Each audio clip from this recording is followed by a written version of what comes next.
પૂર્વ વડાપ્રધાન મનમોહન સિંહના નિધનને પગલે કાંકરિયા કાર્નિવલ રદ થયું હોવાની વિગતો છે। પૂર્વ વડાપ્રધાનના નિધનને લઈ રાષ્ટ્રીય શોકની જાહેરાત થઈ છે। એએમસી તરફથી સત્તાવાર જાહેરાત કરાઈ। ફ્લાવર શોની તારીખોમાં પણ બદલાવ આવશે તેવી વિગતો મળી રહી છે। ફ્લાવર શો મોડો શરૂ થઈ શકે છે।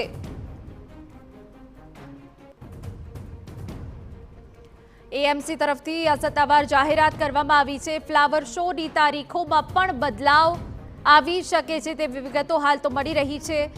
ફ્લાવર શો મોડો શરૂ થઈ શકે છે ત્યારે કાંકરિયા કાર્નિવલના જે તમામ કાર્યક્રમો છે તેને તો રદ કરવામાં આવ્યા છે।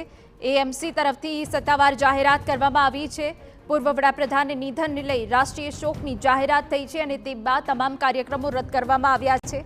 આપણે જણાવી દઈએ કે ફ્લાવર શોની તારીખમાં પણ હવે બદલાવ આવશે। ફ્લાવર શો મોડો શરૂ થઈ શકે છે। કાંકરિયા કાર્નિવલમાં પણ કોઈ પણ પ્રકારના કાર્યક્રમ નહીં યોજવામાં આવે તેવી હાલ વિગતો મળી રહી છે અને દરમિયાન જે અમદાવાદમાં સૌથી મોટો ફ્લાવર શો યોજાય છે તેની તારીખોમાં પણ બદલાવ આવશે અને મોડો શરૂ થાય તેવી પૂરેપૂરી શક્યતાઓ દેખાઈ રહી છે। ત્યારે અમારા સંવાદદાતા જિગ્નેશ પટેલ વધુ વિગતે વાત કરવા જોડાયા છે। જિગ્નેશ, પૂરી વિગત।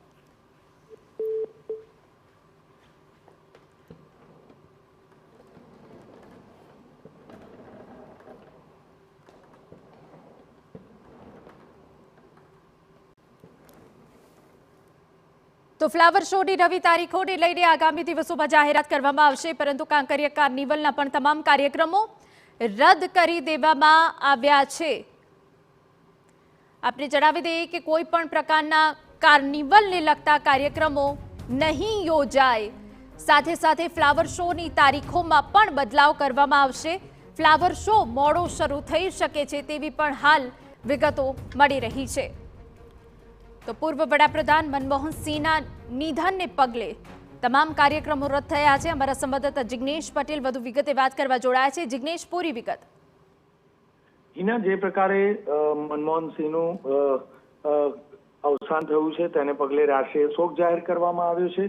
મહત્વની બાબત કે કોઈ પણ પ્રકારના સરકારી કાર્યક્રમોનું આયોજન હવે નવા કાર્યક્રમોનું આયોજન નહીં કરાય અને જે કાર્યક્રમો જાહેરાત અગાઉથી થઈ ચૂકી હતી, એટલે કે જે કાંકરિયા કાર્નિવલ કરવામાં આવી રહ્યો હતો તે સંપૂર્ણપણે રદ કરવાની જાહેરાત અમદાવાદ મ્યુનિસિપલ કોર્પોરેશન દ્વારા કરવામાં આવી છે। આ ઉપરાંત જોઈએ તો ફ્લાવર શો જે 1 તારીખથી શરૂ કરવામાં આવવાનો હતો, મુખ્યમંત્રી દ્વારા તેની શરૂઆત કરવામાં આવવાની હતી, પરંતુ તે પણ હવે પોસ્ટપોન કરવામાં આવ્યું છે। એટલે કે નવેસરથી તારીખ જાહેરાત કરવામાં આવશે અને ક્યારથી ફ્લાવર શોની શરૂઆત કરવામાં આવશે તે વિધિવત રીતે રાષ્ટ્રીય શોક બાદ તેની જાહેરાત કરવામાં આવશે। મુખ્યમંત્રીનો સમય લીધા બાદ કોર્પોરેશન આ તારીખની જાહેરાત કરી શકે છે તે પ્રકારનું હાલમાં સૂત્રો દ્વારા માહિતી આપવામાં આવી રહી છે। આ ઉપરાંત જોઈએ તો કાંકરિયા કાર્નિવલ દરમિયાન સંપૂર્ણ રીતે જે વ્યક્તિઓને એન્ટ્રી આપવામાં આવતી હોય છે તે ફ્રીમાં રાખવામાં આવી છે, કારણ કે 25 તારીખથી 31 તારીખ સુધી